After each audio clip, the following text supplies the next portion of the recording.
Because some of us cannot even believe the life we are living now. How the Lord invaded our space, invaded our privacy, and won our hearts. For me, every day, this is a very, very, it's always a, so I don't know if there's anybody here, sometimes you just remember who you used to be and who you are now. You can see that there's just a, and our testimonies are very, very, they are that powerful a weapon that is worthy of being shared.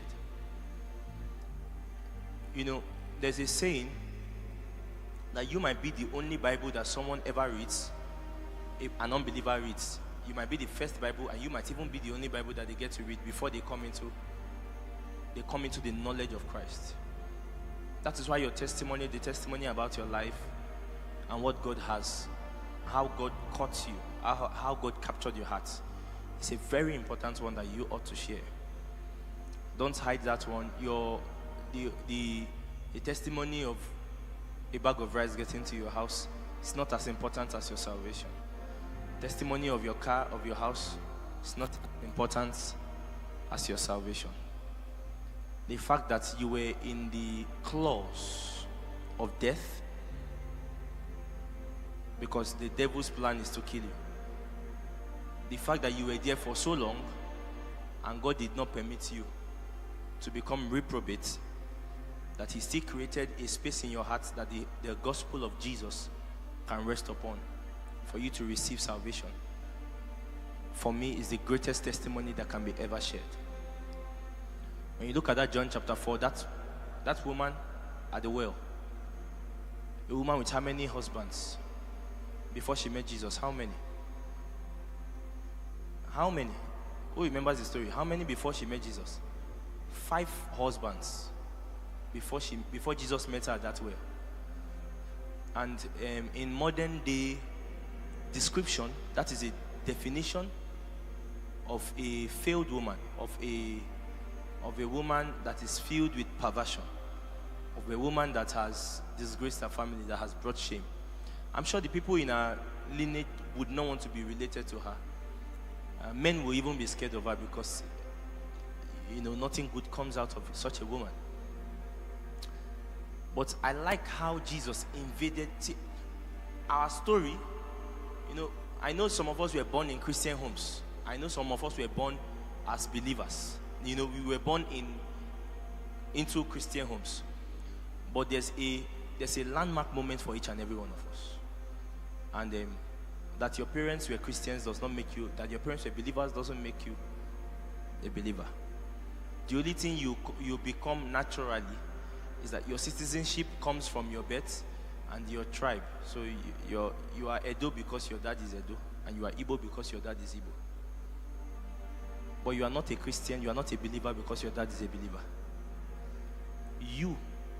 Jesus, the same way Jesus caught your parents, He also went as far and He invaded your space until He caught you.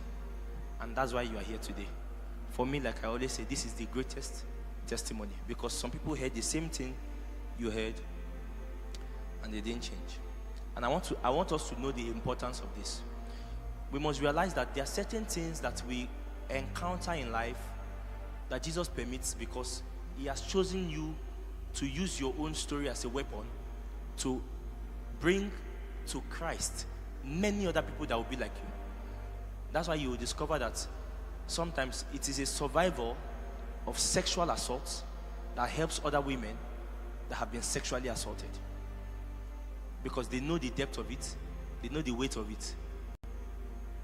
Sometimes it is an orphan that helps many people that have no parents. God just chooses to allow you go through some parts because He wants to make something out of you. Your testimony.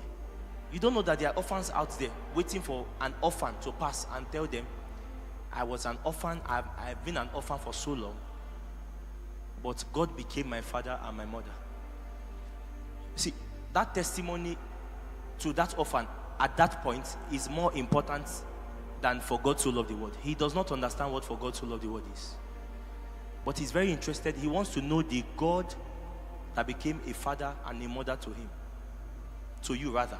So he's interested. He wants to know if that God can still be his father and his mother. I will share something in the scripture I found out as I was looking at it today in the book of John chapter 4. So our testimonies must have these purposes. Number one, your testimony must. So your testimony, although you are the beneficiary, is not entirely about you. Your testimony must be aimed at edification. It should edify another believer. It should edify your brethren.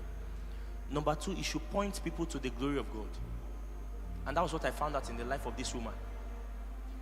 We're going to look at the book of John chapter 4. We'll look at verse 28 before we go to verse 39. Let's all look at that scripture. And we will now,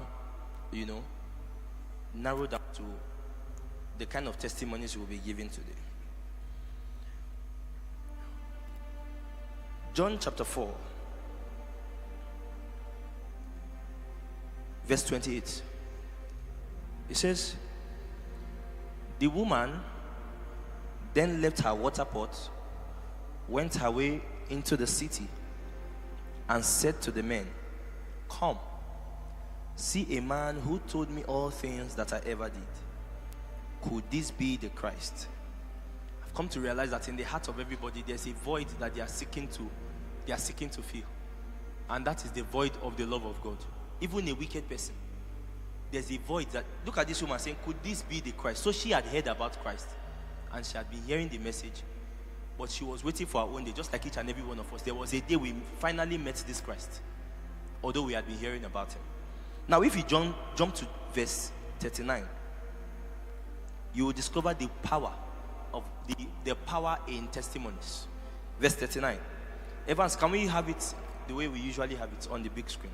If we can't, then we'll just read on from here, because I love that we all look at it together. Verse 39, it says, and many of the Samaritans of that city believed in him because of the word of the woman who testified.